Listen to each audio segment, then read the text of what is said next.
বুঝু বুঝু কই গো 8:30 বাজে, একটু চা পা দিচ্ছ না?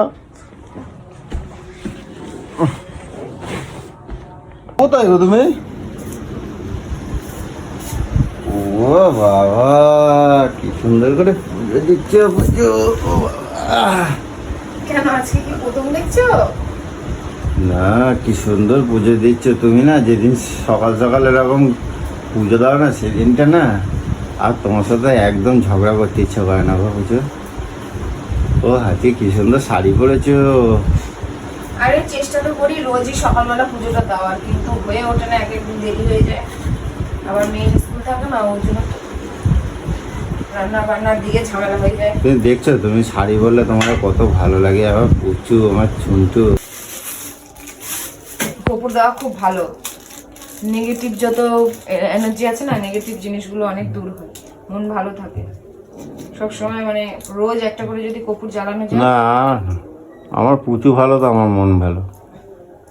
নকশা সকালবেলা একটুখানি ফুরফুরে হলে জ্বললে ভালো লাগে।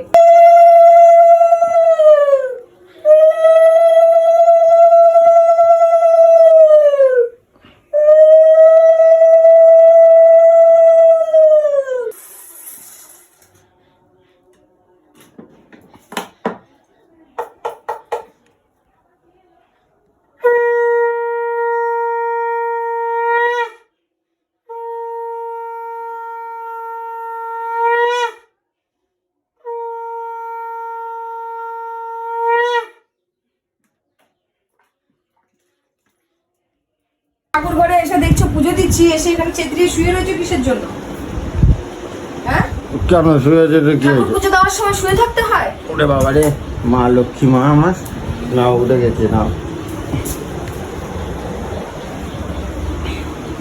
দেখো কপুরটা গুঁড়ো করে দিলে কি হয় বলো তো, সঙ্গে সঙ্গে গুঁড়োটা জ্বলে যায়। আর এরকম গোটা একটা দেবে, দেখো গন্ধটা কতক্ষণ থাকে আস্তে আস্তে করে পড়ে। কর্পূরের গন্ধ আর মনটা পুরো জুড়িয়ে যায় এবার সামনে।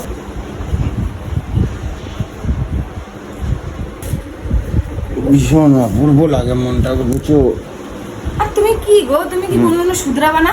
কেন, কি করলাম মানে? সারাক্ষণ ফোনটাকে কি দেখো তুমি এত? এই মানুষ ফোনটা ঘুম থেকে উঠে একটু এদিক ওদিক ঘোরে, একটু দাঁড়ায়, বসে, ফ্রেশ হয়, ওই ঘর থেকে এসে আবার এই ঘরে এসে শুলে, আর সারাক্ষণ ফোনের মধ্যে কি দেখতে থাকো? দেখি দেখি কি দেখছো? না, ফোনের লক চেঞ্জ করে দিয়েছো চালাকি করে। তুমি তো সবই জানো, কিন্তু এত রাগ করো কেন বলো? এত রাগ করো কেন? রাগ করো কেন বলো? যাও না, ওঠো না। উঠবো না, পারবো না, কিছু করতে পারবো না। তুমি যাও, তুমি যাও, তুমি যাও, গিয়ে চা দাও।